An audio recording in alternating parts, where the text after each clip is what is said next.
After I installed solar panels, my neighbor claimed they melted her curtains, sued me for $12K, and told the judge our family ruined the neighborhood. But I found her Airbnb listing bragging about the sunny views, and I showed it to the court. I'll never forget the look she gave me in court, that smug little half-smile, like she'd already won. My neighbor, Janice, was sitting 2 seats away from me, in her neat floral blouse and fake pearls, telling the judge that my solar panels had melted her curtains. Melted, like we were living next to a flamethrower. She went on about light pollution and unsafe technology, waving printed photos of her beige house like she was presenting evidence in a murder trial. She even said, "Your Honor, this whole street was better before they moved in." By they, she meant me and my wife, the newcomers with the ugly modern panels ruining her precious, historic charm. Her lawsuit said I owed her $12,437 in property damage and emotional distress. Emotional distress over sunlight. At that point, I'd been biting my tongue for weeks. We'd already offered to adjust the tilt of the panels, even though a professional installer confirmed everything met city code. But she didn't want a solution, she wanted a fight. And that's when something clicked. The week before the hearing, I remembered something odd. Her driveway had been unusually full every weekend. Strange cars, rolling luggage, strangers taking selfies near her hydrangeas. So I did a little digging. A quick Google search, then a familiar photo, her exact house, listed on Airbnb. Title, Charming Sun-Drenched Retreat Near Downtown. Description, wake up to bright, warm morning light streaming into your cozy bedroom. Oh, Janice. I printed everything, the listing, the photos, the calendar full of bookings, and brought them to court. When she started her fake sob story about her destroyed curtains, I asked the judge if I could submit evidence contradicting her claim. He nodded. I walked up, handed over the papers, and said, as calmly as I could, "Your Honor, this is her Airbnb listing. The one where she brags about those same sunny views, she's now calling property damage." The silence that followed was glorious. The judge flipped through the pages. Janice's face went red, not just embarrassment, but panic. Because it wasn't just hypocrisy I'd caught her in. It was something else, something I didn't realize until the judge started asking questions about the rental permits. That's when I found out her little side hustle wasn't legal at all. And she had no idea I wasn't planning to stop there. Because once I found out how deep her lies went, I decided to make sure she'd regret ever messing with me in a way she'd never see coming. When my wife and I bought the house in Glendale, we thought we'd found our forever home. A small place, nothing fancy, a one-story ranch with faded blue siding and an overgrown lemon tree in the back. We'd spent nearly every dollar we had on the down payment, but we didn't care. It was ours. We moved in the first week of May. 2 days later, Janice came over. She didn't knock, she just appeared in the driveway with her hands on her hips and that tight smile that doesn't reach her eyes. "Welcome to the neighborhood," she said. "We like to keep things traditional around here." That was my first clue. She was the kind of neighbor who noticed everything. If the trash cans were an inch too far forward, if the grass was slightly too long, if the mailman parked on the wrong side of the street, she had something to say about it. Still, we tried to be friendly. We waved. We dropped off cookies that she never touched. We even invited her to a barbecue, which she couldn't attend because she was busy. But she was sitting in her yard the entire time, watching us through the fence like a hawk. When we got the solar panels installed 3 months later, that's when everything went downhill. The panels weren't even visible from the street, just a clean black set across the back roof. The installer told us they'd reduce our energy bill by 60%. We were excited. We even thought it might raise the property value for everyone on the block. Janice thought otherwise. The day after installation, she showed up on our porch with a printed packet, city zoning laws, neighborhood photos, and handwritten notes in red pen. "These reflect sunlight right into my bedroom window," she said. "They're blinding me at sunrise." I told her I'd check, but I knew our panels faced southwest, not east. There was no way sunlight was bouncing into her windows at 7 a.m. still. I tried to be decent. I asked the installer to visit again and verify everything. He confirmed it was all fine. I even offered to put a matte anti-glare film on the panels. She refused. Said I was pretending to care. 2 days later, I came home to find a handwritten note on my windshield. "Some people don't belong in this neighborhood." That was when I realized it wasn't about solar panels. It was about us. See, Janice had lived there for over 20 years. Most of her neighbors were around her age, quiet retirees with well-trimmed lawns and old-school values. My wife and I were in our early 30s, child-free, working from home, and admittedly not the type to gossip over fences. To her, we weren't neighbors, we were invaders. She started spreading rumors that our panels violated HOA guidelines. They didn't. We weren't even in an HOA. She told the mail carrier we were running an energy experiment. She even called the city to report blinding reflections that posed a hazard to air traffic. When that didn't work, she got creative. A week later, we woke up to find a piece of duct tape stuck across one of our security cameras, with the word POLLUTRS written on it in black Sharpie. That's when my wife said, "She's not just crazy, she's trying to get us out." But back then, I still thought it would blow over. I didn't know she was about to take it all the way to court, and that she was hiding something huge right under everyone's nose. By October, our quiet little street had turned into a battleground. Janice started a group text with half the neighbors, one I wasn't invited to, titled "Protect Our Block." A friend across the street showed me screenshots later. Messages about preserving our charm and keeping property values up. She even called my solar panels eyesores for the whole community. We started noticing side glances when we went for walks. One guy actually asked if we had permits for that tech setup.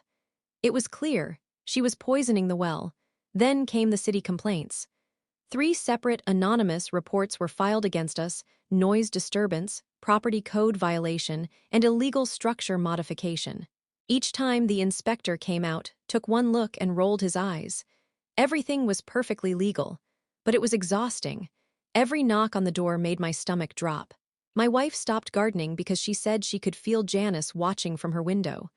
Then one afternoon, I caught her doing it. I came home early from work and saw Janice standing in our backyard, our fenced backyard, holding her phone up toward the panels. She jumped when she saw me and pretended she was just taking pictures for documentation. I told her to leave, and she said, "Oh, I'm well within my rights to gather evidence." Evidence for what? I didn't even want to know. But I found out soon enough. 2 weeks later, I got served. A process server handed me a manila envelope with a polite smile.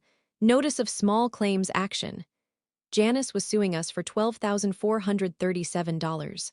The claim: property damage from reflective solar panels causing melted curtains, scorched paint, and heat-related stress.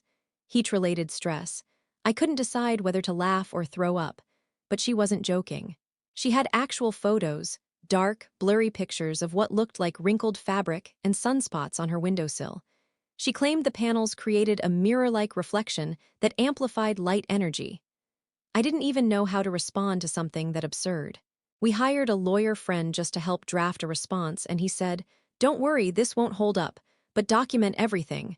People like this can make life hell." So I started keeping notes, every comment, every incident, every weird thing she did. I also took a few walks around the block at different times of day to see this glare she kept talking about. Nothing. But I did notice something else. Almost every weekend, there were new cars outside her house. Sometimes couples, sometimes groups of young tourists.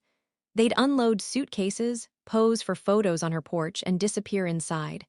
It was weird. This was a quiet residential street, not the kind of area with rentals. I checked Airbnb out of curiosity, and sure enough, there it was. Cozy Glendale Getaway hosted by Janice. And right in the description, wake up to bright, sunny views from your spacious east-facing window. That's when I realized the sunlight she was complaining about was the same light she was selling to guests. I thought about reporting her right away, but then I stopped. Something told me she wasn't just breaking Airbnb's terms, she was breaking city law. Glendale had strict regulations against unregistered short-term rentals. If she was hosting guests without a license, she was not only avoiding taxes, she was committing an actual offense. So I made a plan. I was going to let her drag me to court. Let her embarrass herself. And then, when the time was right, I'd pull the pin on the grenade she'd built for herself. The court date came faster than I expected. By the time we walked into that beige little courtroom in downtown Glendale, I was exhausted. My wife was clutching the folder of evidence so tightly that her knuckles had gone white. Janice was already there, sitting on the plaintiff's side with her lawyer. Yes, she had actually hired one for small claims. She looked smug as hell. When I sat down, she smirked and said under her breath, "You'll learn not to mess with me." Her lawyer started with a dramatic statement about environmental negligence and intentional disregard for neighborhood harmony. I could tell he thought he was arguing in front of the Supreme Court. He even used the phrase solar glare magnification. Then Janice stood up and began her performance. She told the judge that my panels reflected sunlight so intensely that her bedroom overheated and her curtains literally melted. She had printed photos of brown-stained fabric, a warped plastic picture frame, and some weird temperature readings from her phone. Then she pulled out a receipt for custom blackout curtains that she'd bought for $300. She said she had to replace them twice. I just sat there staring because every single thing she said was a lie. Finally, it was my turn. I stood up, stayed calm, and handed the judge a binder. Inside were 3 things. 1. Photos from multiple times of day showing no glare. 2. The certified inspection report confirming our panels met all regulations. 3. And last, the Airbnb listing. The judge raised his eyebrows when he saw the title. Charming sun-drenched retreat. I said, "Your Honor, Miss Ellis has been renting her home to guests every weekend." In her own words, she advertises the same sunny views she claims are damaging her property. Janice froze. Her lawyer tried to interject, but the judge shut him down. He started scrolling through the listing, the photos, the glowing reviews from guests who wrote things like "loved the morning sunlight," and "so bright and cheerful." The judge looked up and said, "Miss Ellis, is this your listing?" She hesitated, then nodded. "Yes, but," he cut her off. "Are you aware that Glendale prohibits unlicensed short-term rentals?" Her face went completely still. You could see the panic starting to rise behind her eyes. She stammered, "Well, it's not really a business, just sometimes." But the judge had already heard enough. He dismissed the case right there. Said her claims were unsubstantiated and inconsistent. Then he told her she was lucky he wasn't referring her to city code enforcement on the spot. She stormed out, muttering about liars and tech freaks. But the best part. As we walked out, her lawyer stopped me and said quietly, "Off the record, that was brutal. Nicely done." I thought it was over. But 2 days later, an envelope showed up in our mailbox. No return address. Just a note inside that said, "You shouldn't have embarrassed me, you'll regret it." And that's when things started happening around our house, things that didn't make sense. Lights flickering, mail going missing, scratches on our car door. And one night, I caught someone creeping along our side fence. When I looked closer at the security footage, my stomach dropped, because it wasn't just Janice. She wasn't alone. After I saw the footage, I didn't sleep that night. I sat on the couch with the lights off, staring at the grainy, blackened white clip from our side camera. It was Janice, no doubt about it, wearing a hoodie and garden gloves. But beside her, halfway hidden behind the fence post, was a man. Taller, stockier, wearing a baseball cap. They were whispering, pointing flashlights at the side of our house. It looked like they were trying to loosen something, the wiring near the panels, maybe.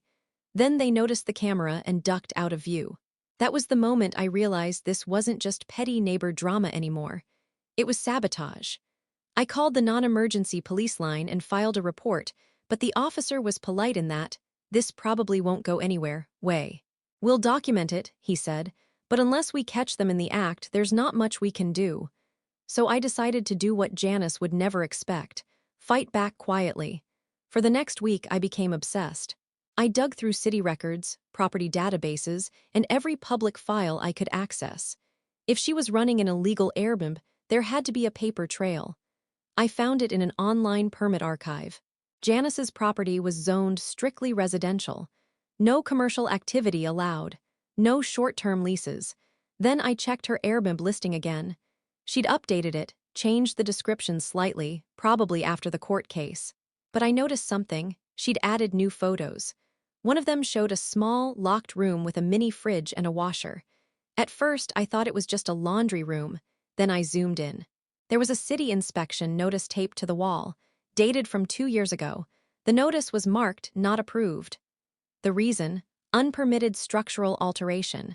She had illegally renovated her garage into a guest suite. So not only was she running an unlicensed rental, she'd built it illegally, too. I decided that if the cops weren't going to do anything, the city sure as hell would. That weekend, while my wife was out visiting her sister, I gathered everything: screenshots of her Airbnb calendar and guest reviews, photos of the illegal suite, the city's zoning map showing her property's restriction, the inspection notice. Then I wrote a short, clear email to Glendale Code Enforcement. Hi, I'm a resident on street name. A neighbor at Janice's address appears to be operating an illegal short-term rental and may have made unpermitted structural changes to her property. Please see attached evidence. No threats, no emotion, just facts. I hit send and sat back. 2 days later, I got an automatic reply confirming the case was being reviewed. Then silence. Until a week later, when I came home to flashing orange lights and a white city truck parked outside Janice's house. 2 inspectors were walking around her property, clipboards in hand. Janice was on her porch, shouting. I couldn't hear much, but I caught bits of it. I have a right, it's my house, those people are lying. I pretended not to notice. But that night, when I checked her Airbnb page again, it was gone. She deleted it. For a few days, things went quiet. Then, just as I started to feel relief, another envelope appeared on our porch. Inside was a printed city violation notice, addressed to me. It accused us of unauthorized solar installation. I knew right away who had filed it. But when I called the city, the clerk said something that froze me. Actually, the complaint came from an anonymous tip, but it didn't come from her address. It came from an IP tied to a business downtown. I hung up the phone, my mind racing. Janice wasn't just angry. She was connected to someone else, someone helping her wage this war. The clue came from something stupid, a receipt. After that fake violation notice showed up, I went down to City Hall myself. The clerk there, a guy named Ben who looked about my age, was way more helpful in person than over the phone. When I showed him the violation, he pulled up the digital record. This was submitted online, he said, squinting at his monitor. We can't release the full info, but I can tell you it was filed under a business email, something like Ellis Property Management. Sound familiar? Ellis, Janice's last name, but she didn't own any business. At least not that anyone knew about. When I got home, I started digging again. A few searches later, I found a tiny business registration under that same name, filed 3 years ago. Owner, Randall Ellis, her brother. I remembered him from the security footage, the man in the baseball cap helping her mess with our wiring. I kept scrolling and found his LinkedIn page. Property manager. Specialized in short-term rentals. Everything clicked at once. She wasn't just renting her place illegally, he was managing it. Probably handling listings, cleaning, payouts, all of it. That's why the Airbnb reviews said things like Randy was super helpful with check-in. He was her partner in the scam. And it got worse. A few posts down on his profile, I saw a picture of another house, one just a few blocks away. Same neighborhood, another cozy getaway. Same bright windows, same fake reviews. They weren't amateurs. They'd turned half the block into a quiet, under-the-table rental network, skimming off cash and dodging taxes. And apparently, my solar panels had ruined one of their biggest moneymakers. If guests started complaining about glare, they'd lose bookings. So Janice decided to make it my problem and drag me into court to deflect attention from her illegal setup. It was never about sunlight. It was about business. Now that I knew who Randall was, I started connecting dots I hadn't seen before. Those weird cars at night parked halfway down the street, probably guests for his other listings. The anonymous city complaint, filed through his office computer. The sabotage, him, and the worst part, when I zoomed back into the footage from that night by the fence, I noticed something I'd missed. The man was holding wire cutters. They were trying to disable the panels completely. That's when I stopped being scared. It flipped into something colder, deliberate. I spent the next few days gathering evidence like it was my job. Screenshots, timestamps, archived Airbnb pages, corporate filings, city business records, even Yelp reviews linked to Randall's fake property company. Then I reached out to someone I never thought I'd call, my cousin Mark, who works as an assistant for a local news station. He owed me a favor. I told him everything. The lawsuit, the illegal rentals, the sabotage. He was quiet for a second, then said, "Send me everything you've got. We've actually been investigating unlicensed Airbnbs for a segment." He promised not to use my name. Just the neighborhood. Within a week, the story aired. Illegal Airbnb operations thriving in Glendale suburbs. They showed blurred footage of inspectors visiting multiple homes, including one suspiciously similar to Janice's. They even flashed the name Ellis Property Management for half a second. The next morning, Janice's house was swarmed. City officials, police, even a local reporter with a mic on her lawn. I watched from my window as she stood there in a robe, shouting at the camera crew. Randall showed up an hour later, face pale, carrying folders under his arm. They both argued with the inspectors while a city worker taped a notice of closure on her door. And that's when I finally saw it, that same fake calm expression she'd worn in court was gone, replaced with something else. Fear. But the story didn't end there. Because when the dust settled and the news trucks left, I found out what had really pushed her over the edge, what this whole thing had been about all along. Something much uglier than sunlight or property lines. When the city finished its sweep, everyone thought Janice would just pay the fines and disappear quietly. But she didn't. She stayed. Her house sat dark for a few weeks, curtains drawn, no guests, no brother in sight. Then, one night, around 10:30 p.m., she showed up at our door. I almost didn't open it, but she was just standing there under the porch light, holding a manila envelope. Her face looked hollow, the kind of tired that doesn't come from lack of sleep. She said, "I know what you did," but her voice cracked halfway through. I didn't say anything. She pushed the envelope into my hands. "You should see it before they do." Then she turned and walked back toward her house without looking up once.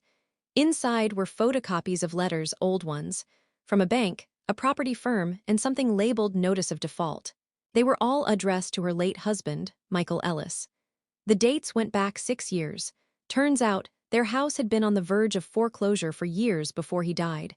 He'd taken out a second mortgage that Janice couldn't pay off. After he passed, she was drowning in debt but too proud to sell. That's when her brother, Randall, stepped in with his business idea. The Airbnbs weren't just a side hustle, they were survival. He helped her turn her property, and a few others he managed into illegal rentals to keep her afloat. She made enough to stay ahead of the bank, but barely. And the sunlight? The one thing she complained about constantly. That wasn't the real problem. It was her reviews. In the months after we installed our panels, her listing ratings started tanking. Guests complained that the room was too hot in the mornings or too bright to sleep in. Her income dropped by half. So when she blamed me for melting her curtains, she was really trying to recover what she'd lost. Suing me was just a desperate gamble to squeeze out money. But that wasn't the part that stuck with me. Inside the envelope, behind the bank letters, there was a handwritten note in blue ink. Probably one of her drafts for the lawsuit. It said, "They took everything I built. The house, the money, the peace. I'll burn it all down before I lose again." It wasn't about justice, or sunlight, or even survival. It was about control. Janice wasn't defending her home, she was trying to destroy mine because it reminded her she'd lost hers. After that night, she vanished for a while. Rumor was she'd moved in with her brother while fighting charges for unlicensed rentals and tax evasion. But before she left, she did one last thing. She dumped a box of black roofing nails across our driveway. My wife caught it on camera the next morning, her car headlights catching the glitter of metal scattered like confetti. We gave the footage to the police, and that was the final nail, literally, in her case. They charged her with trespassing and property damage. The city seized her home soon after. I should have felt relief. Maybe I did. But when the tow truck finally pulled her silver sedan out of the driveway for the last time, the whole street just felt quiet. Almost too quiet. Like the calm after a long, ugly storm you can still smell in the air. When Janice finally moved out, the neighborhood felt lighter. People started talking to us again, waving, smiling, even apologizing for believing her stories. One neighbor, Mrs. Kirk from 2 houses down, brought us a pie and whispered, "We should have known she was lying. She did this to the last guy who lived next to her too." For the first time in a year, we could walk outside without feeling watched. My wife planted lavender by the mailbox. I started sleeping through the night again. But I wasn't done. See, Randall, her brother, had managed to slip through the first wave of fines. His little property management business was still active, just under a new name. He thought he could lay low until things blew over, so I decided to make sure they didn't. Remember my cousin Mark at the news station? I sent him an update, the bank letters, the fake business registrations, everything. He passed it to their investigative team, A month later, they aired a follow-up segment. Unlicensed rental network under investigation. Owner accused of tax evasion and fraud. They didn't blur his face this time. Randall got hit with over $60,000 in fines, and his business license was revoked. The city cracked down on every illegal short-term rental in the area. Half a dozen homes tied to his operation were forced to shut down. As for Janice, word was she moved in with a distant cousin somewhere up north. The house she lost went to auction. And guess who bought it? A young couple, solar panels already installed. Yeah, karma doesn't miss. A few weeks after they moved in, I got an envelope in the mail, no return address, just a folded sheet of paper inside. It said, "You think you won." You didn't. I stared at it for a while, then laughed. It didn't scare me anymore, because I had won. Not by fighting her screaming for screaming, but by letting her own lies cave in on her. She tried to ruin me over sunlight. Instead, she burned down her whole life. Now, when I sit on the porch in the evenings and the panels hum softly on the roof, I think about all of it, the court, the fear, the pettiness. It's strange how fast a person can turn from neighbor to enemy just because they can't stand seeing someone else live differently. My revenge wasn't dramatic or loud. It was patient, surgical, real. Janice taught me something, though. Sometimes revenge isn't about striking back. It's about letting someone choke on the lies they built for themselves, and standing there long enough to watch the truth do the work. The city eventually sent me a letter confirming my solar installation was completely legal and certified. I framed it and hung it in the hallway. My wife calls it our sunlight trophy. Every morning, when the first rays hit the roof, the panels reflect just enough light to bounce off the front window and shimmer across the living room wall. That little flicker of gold, that's peace.